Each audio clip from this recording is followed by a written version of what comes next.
Hello, everybody, and welcome to Red Wings Daily, presented to you by FanArch. I'm your host, Kirk MckNight, author of The Voices of Hockey, Broadcasters Reflect on the Fastest Game on Earth, and coming to you from the southwest corner of Washington State, 2,454 miles from Little Caesars Arena. Now, before we get any farther into this program, I'd like to wish a very happy 15th birthday to my daughter, Dare MckNight. Now, Dare, nickname, her real name's Adara. Adara's been going with me to hockey games for about 13 years now, and the most recent one we went to was up at Climate Pledge Arena up in Seattle when the Kraken took on the Sharks and beat them pretty handily, and she was able to enjoy the press level and the food cart, curly fries, burgers, candy bar. And I don't mean, when I say a candy bar, I don't mean like a Snickers and a Twix. I'm saying a candy bar, like a salsa bar in a Mexican restaurant. So like kind of like a diabetic salsa bar. But one of my favorite moments of the night, and this is one of my more favorite recent memories of my kid, is when she sitting there dangling a curly fry and just enjoying the moment, press level view of the ice, seeing everything and all that goes into Seattle Kraken hockey. She said, "Well, Dad, you delivered." So proud moment then. It's a proud moment anytime your kid takes another round around the sun. So happy birthday, Dare. Love you very much. Now let's get into the NHL. Today is Tantrum Tuesday, and we're not going to be discussing Red Wings as far as the Tantrum Tuesday segment. We are going to talk about Barzal and his $5,000 fine, his slash on the leg of Marchment.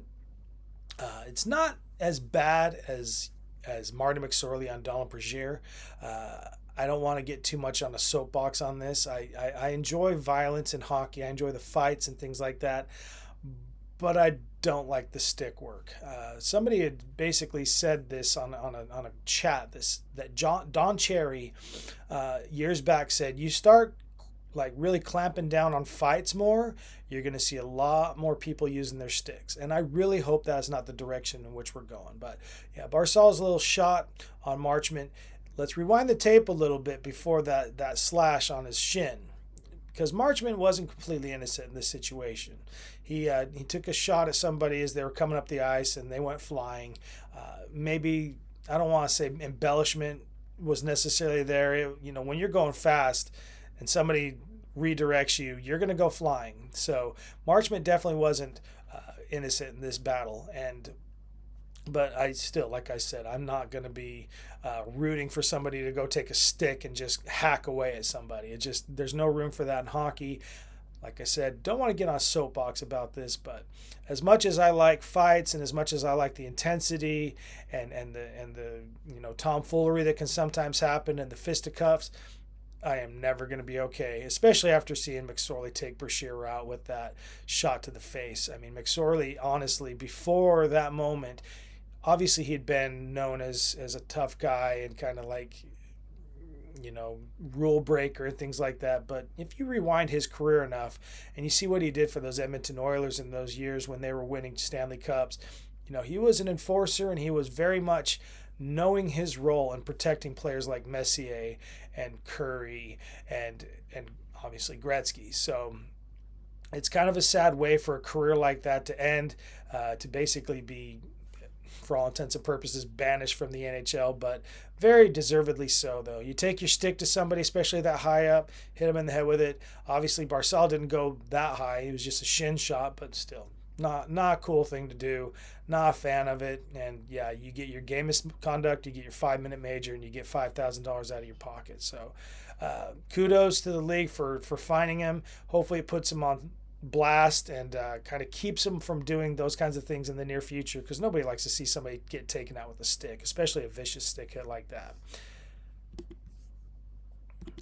Continuing around the league a little bit before we get into the actual Red Wings matchup coming up tomorrow night against Winnipeg on New Year's Eve, I want to talk a little bit about Winnipeg. It is a tale of two seasons for this team. They are the President's Trophy winners from last season, right? Lost in the second round. Had a very exciting first round against St. Louis. And if you guys recall, the time winding down in Game 7, third period, they're down. They're down a goal, and they've pulled their goaltender, and they're basically last prayer kind of last chance Hail Mary, whatever you want to call it. They put the puck in, probably I'd say about 3.7 seconds left in the game, maybe even less, but ridiculous, as far as like in the whole scheme at all, to sit there and say game 7, like less than 5 seconds clearly left in the game. They force overtime. They win the series. Obviously, excitement enough to basically move on. Clutch victory from the jaws of defeat. Obviously, their dream season kind of ended. Probably 2 or maybe even 3. Well, 2 series at least early, but 3, steps early, I guess, if you consider that third step being winning the actual Stanley Cup. So losing in the second round to Dallas in 6 games, but having all the high and the momentum of that Game 7 victory like that against St. Louis obviously was a huge and magical moment for the team and for their history. But like I said, it's night and day between these 2 seasons. At this point last year, they were 26-10-1. This year, they are 15-18-4. Now, a few weeks back, I was sitting there with League Laundry, I believe it was, or maybe it was Chutes and Ladders, but we were talking about teams who's hot, who's not. And Winnipeg was already on the cold seat right there.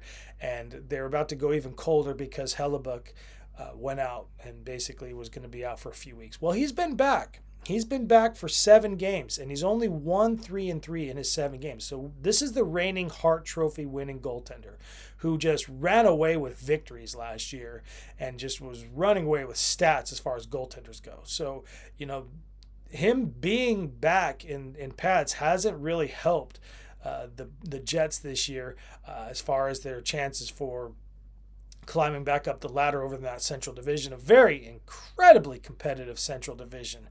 The 3 of the 4 best teams in all the NHL are on that division, starting with Colorado to Dallas and then to Minnesota. Minnesota's beaten up on the Golden Knights last night pretty hard. So it just shows how competitive those teams are, that they can even beat some of the top teams in other divisions as well. But the Jets are not really factoring in right now in that division. It's gonna be a hard division unless they can get on a really hot streak to really try to make some kind of difference. That's a division that you might as well just forget about it if you're at 15-18-4 right now, unless you, like I said, make a huge turnaround. So one of the big factors I would say, aside from Hellebuck being out for the amount of time he has and not really being as effective coming back from his injury, is that they've lost Ehlers to Carolina. That's a huge player to be losing. I think he was their top 3 in scoring behind Connor and Scheifele. I think it's Scheifele, but you guys are probably going to say it's Scheifele. But anyway, those 3 were the top 3 scorers, and you lose one of those to another team, that's obviously going to start making some differences. Velarde's done pretty well. He's come in to kind of take up some of the slack left behind by Ehlers, but he's no Ehlers, so it's obviously equating into the woes that the Jets are going through. And honestly, let's hope that they can go through some woes one more game before the end of the year, and that the Red Wings can come out of tomorrow night's game with a W and basically start another streak up. So now we're talking about the Red Wings. We can finally start discussing the Red Wings to wrap up this show. Seeing as how there's no action yesterday, it's kind of okay. It's one of those throwaway days, basically talk about some of the things that are going on, and obviously talk about preparation of tomorrow night's game at Little Caesars Arena before the year ends. But let's focus on a player that I have obviously overlooked, and he's basically the last of the players on the roster to not have been featured in the spotlight, and that's Marco Casper. My apologies to Marco Casper, because listen, he's the number 8 pick in the 2022 draft, first round, number 8 overall pick for the Red Wings, and he played 1 game in the following season. Obviously, they kind of held on to him, kind of hold the line a little bit. He didn't play in the 23-24 season, and he's played in 2 seasons now for the Red Wings. Not factoring in so much on the offense. Another thing that they're not using Marco for, they're not using him for the special teams. He's not in any of the power play units, and he's not on any of the penalty kill units. He's on the 4th line over there with Leonard and Nate D.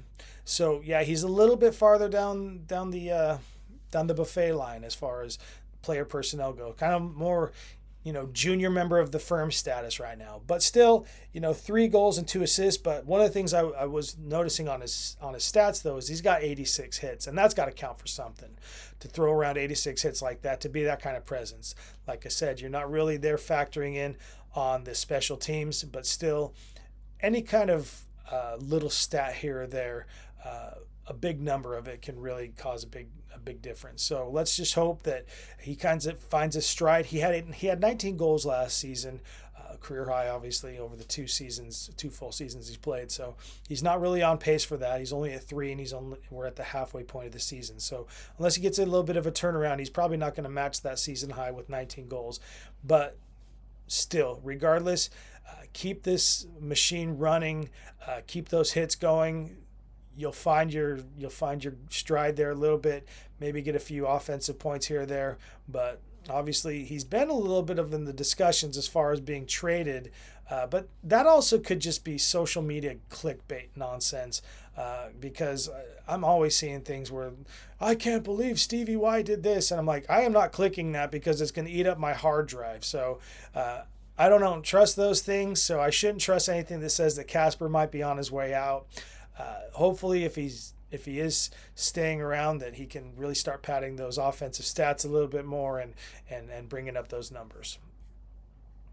So today, for our no cap recap, we're going back to Saturday in the 5-2 loss to the Carolina Hurricanes. And the reason I want to bring up this particular post-game comment is because it is Lucas Raymond.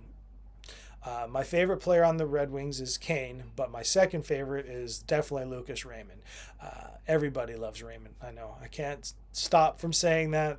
The show's been off the air for however many years, but still. Love the dude's play. I love his presence. And I even love the fact that, like, 2 different times I've gotten the glass tap slap, during morning skate, and also he flipped the puck over to the birthday girl, Dare, back in 2021. So anytime Lucas has something to say, I'm going to want to throw it through the AI translator. So talking a little bit about basically just the loss and the puck movement. Obviously, it was a big problem for the Red Wings in that loss to Carolina on Saturday, but this is what he said. This is what AI translator basically made out of in a slang version of what he said. They hogged the puck way more than we did, That's the real sauce. They were straight chilling with the puck in our zone, which totally cramped our style and gave them mad opportunities. When we finally got in there, we actually brought the heat and cooked up some chances, but our puck game through the neutral zone was straight trash. We get another shot at it tomorrow, though, so that's the real MVP. And for those of you, the tomorrow game that was talked about was a 3-2 win by the Red Wings over the Toronto Maple Leafs at Little Caesars Arena to quickly rebound from that loss that snapped their 3-game winning streak. So here's to hoping that tomorrow night, we'll talk a little about tomorrow night's game in tomorrow's segment, but here's hoping that we're up and running again with some more win streaks to bring us into the 2026 portion of the season. And hopefully getting some good momentum and keeping our place atop the Atlantic Division up in the top spot going into the Olympic break that starts in the beginning of February. Don't want to jinx anything too much. I just love the way and the pace that we're on right now. McClellan's really got the boys working together. He's really talking to them, saying the right things to them, and they've got the right personnel doing the right things. They got the youth really coming up and showing their grit and scoring points. Finney's scoring the points that he needs to. Axel is as well. So great offense happening. And then when those guys aren't really scoring, then you got Larks, the Cat, and Showtime picking up the slack and doing what they always do. So until then, we'll see you tomorrow. This has been Red Wings Daily and LGRW from the PNW.